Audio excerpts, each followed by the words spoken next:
Hello everyone जय जगन्नाथ सब बेले मु चिंतार थाए कि सकाळ खाइबारे मु आज कौन बनैबी। फ्रिज खोलला बेलକୁ देखली जे बिरी बटा गुडा थुआ ହେଇଛି ସେଥିପାଇଁ आज मु भाबिली आज गोटे स्पंजी इडली बने।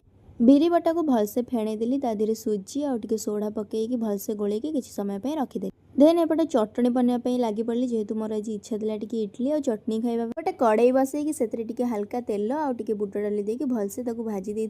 एपटे भी मु नड़िया भी कोरेई देतिली सेतरे बुट डाली नड़िया और फाळे अदा गोटे लंका पकई भलसे बाटी दे। देन एपटे चटनी छुंक देवाई गोटे कड़े टिके तेल सुखला लगा भुर्संग पत्र पंच फुटण देकी आ टिके कलर पाई काश्मीरी चिली पाउडर पकई देकी चटनी भलसे मिक्स कर दे।